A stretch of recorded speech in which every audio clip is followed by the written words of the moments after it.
Eu sou Hélio Gazda, sou professor na Faculdade Jesuíta e hoje nós vamos falar um pouco sobre o mundo do trabalho nesses tempos de crise sanitária, de crise econômica, de pandemia.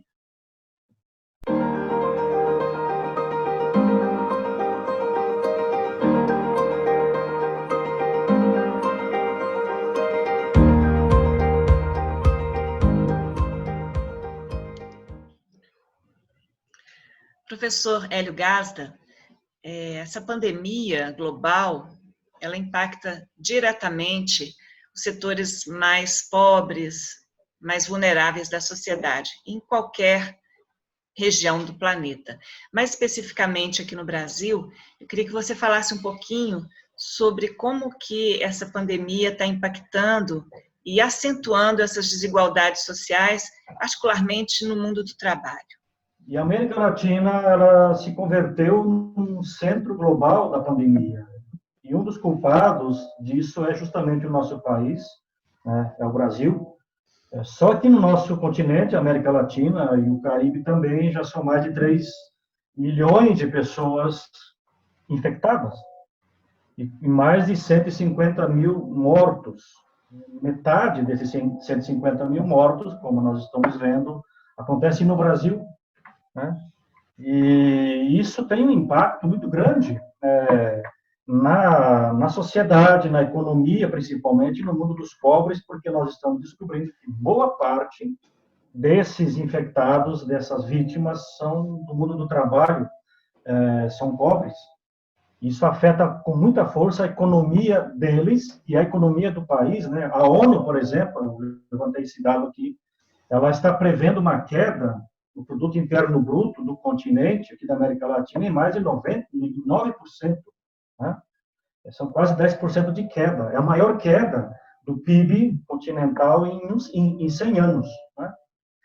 Isso impacta diretamente na vida das famílias e dos trabalhadores, né? Saiu um dado também recente, também da ONU, que aproximadamente 45, 47 milhões de trabalhadores, de pessoas, deixarão a classe média e vão mergulhar na pobreza aqui na América Latina. E a pobreza extrema, que já não é pouca, ela crescerá ainda mais, 5, 6%, atingindo quase 30 milhões de pessoas. Então, nós temos aqui um total já de 97 milhões, quase 100 milhões de pessoas no continente, na América Latina, quase 17% da população que estará em risco de passar fome, né? Então, e essa população, a maioria absoluta, 70%, 80%, ela vive nas grandes cidades da América Latina e nas cidades do Brasil, que são grandes periferias, populações, bairros superlotados, sem acesso a saneamento, à saúde pública e outros serviços básicos. Então, no mundo do trabalho, esses informes que nós vamos recebendo, eu recebi também um informe, acho que foi de maio, no final do mês de maio, sobre a situação do mundo do trabalho na América Latina, que vai confirmando isso e vai ampliando esses números, né? Eles já estimavam em maio 40 milhões de desempregados, quase 12 milhões de novos desempregados. Isso é mais de 50% da população que deveria estar trabalhando já entrando no mundo da informalidade, né?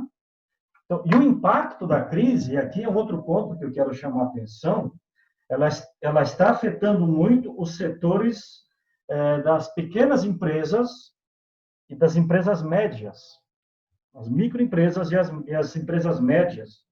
Então, a CEPAL, ela estima que mais de 2 milhões e 800 mil empresas elas vão quebrar na região, e dessas quase 3 milhões de empresas, 2 milhões e 600 mil microempresas vão gerar uma perda de 9 milhões de empregos. Quem está quebrando principalmente são as pequenas e as médias empresas. Fora as pequenas empresas que não vão quebrar, mas elas vão rebaixar consideravelmente o salário dos trabalhadores. mais de 50% da nossa população está desempregada, pela primeira vez, né? E falamos aqui dessa população ativa desempregada, ou seja, e já temos quase 40 milhões de trabalhadores trabalhando na informalidade. Isso é uma barbárie social tremenda. E vemos como o nosso país, como o nosso povo é vítima direta e imediata da ausência total de estratégias, de um projeto para enfrentar essa crise sanitária e essa crise econômica. Não só é vítima de uma ausência de um projeto, mas aquilo que poderia ser um projeto, que é das prefeituras e dos governos estaduais, está sendo sabotado, né, pelo governo central. Já são 4 meses de pandemia, milhões de desempregados, mais da metade já está desempregada, população ativa, e não há nenhum plano econômico. Nenhum. Isso é bastante, muito sério essa questão. Professor Hélio, e é uma questão também que houve uma migração, né, para a virtualização do trabalho de uma forma muito sensível. A gente vê que muita gente está trabalhando em casa, muitas empresas aderiram à venda, ao comércio pela internet, mas isso também tem um impacto muito forte nos trabalhadores mais pobres, né? E também na área de educação, tantos estudantes que não têm acesso à internet para continuar seus estudos, né? Então, a gente mais uma vez vê que os setores mais vulneráveis são mais atingidos.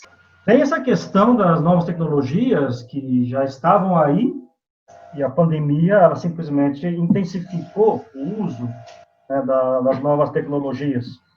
Agora temos essa gramática, né, que a gente utiliza, o trabalho em casa, né, que é assim que se fala, né, a gente fala home office, né, mas aquilo que seria um custo dos gastos da empresa, agora aparece na conta do trabalhador, né? Então, se constata um aumento, por exemplo, na conta da água, na conta de energia, né? Na conta do aluguel, de algumas salas que o trabalhador ocupa.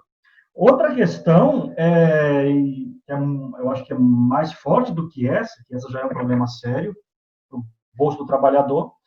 Outra é o pessoal que não trabalha em casa e trabalha na rua, né? Eu quero chamar a atenção, e nós estamos acompanhando isso, o famoso break, né? O break dos aplicativos.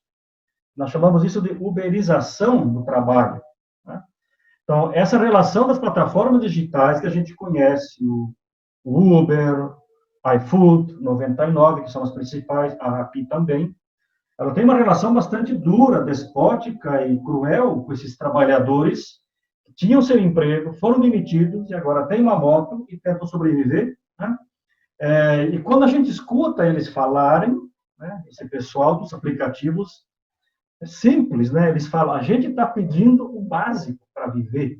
E são demandas muito simples, né? Uma criação de uma taxa mínima para entrega, receber por quilômetro, suspensão da desvinculação de entregadores sem motivo. Uma coisa básica, mínima que eles estão pedindo, por exemplo, é que as empresas garantam máscara e álcool gel para eles trabalharem. Então, e tem frases muito fortes, né, que nós ouvimos, o Galo, que é o líder deles, fala, a gente carrega comida nas costas passando fome, né? Essa é muito forte, né?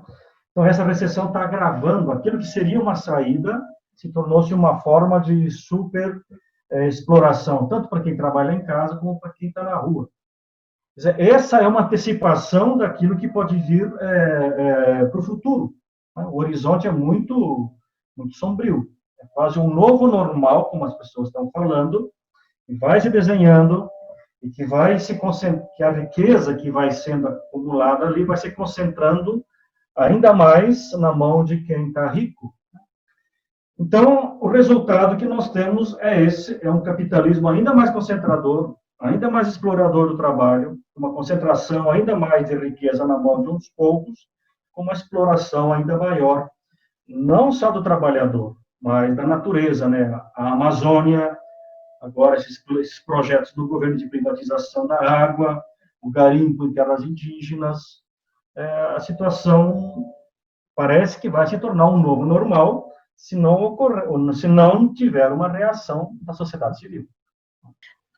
Bom, o quadro é dramático, né? É assustador mesmo, né, professor Hélio? Mas existe alguma possibilidade da gente pensar em novas propostas, novos caminhos, alguma luz que possa surgir a partir dessa experiência que a gente está vivendo nesse momento? Olha, a luz, ela pode vir basicamente daquilo que o Papa Francisco tanto insiste, que é a partir da organização dos próprios trabalhadores. Não há outra maneira, pelo menos, paliar essa situação. O Papa Francisco fala isso, não esperemos das elites, dos poderosos, deles não virá a luz. Os ricos, a coisa está bem. Quem está vivendo a crise, o impacto, são os trabalhadores, são os pobres. E uma das bandeiras que o Papa Francisco levantou, e já é uma bandeira antiga da sociedade civil, dos movimentos sociais, é a renda universal básica. Né? Então, uma renda básica universal para todos os trabalhadores, independente se ele está trabalhando ou não. Então, essa é uma bandeira que foi levantada, que eu acho que a sociedade poderia abraçar mais essa bandeira, que não é só da igreja ou do magistério, mas tem que ser uma bandeira da sociedade civil. Outro caminho que que exige um compromisso maior da sociedade, dos trabalhadores, é pensar redes de proteção, mas não redes locais e regionais, que não são suficientes. Seriam redes mais globais, mais amplas, de proteção dos trabalhadores. Exigir da ONU, da OIT, da própria CEPAL, impõe aos estados, aos governos, uma rede de proteção mínima, para que a barbárie não chegue aos limites daquilo que as pessoas têm medo, que é uma rebeldia, né, que é uma revolução desesperada das pessoas.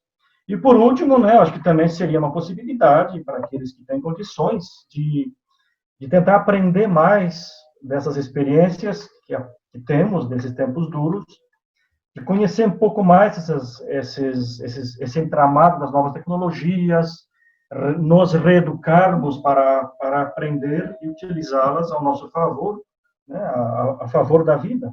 Né?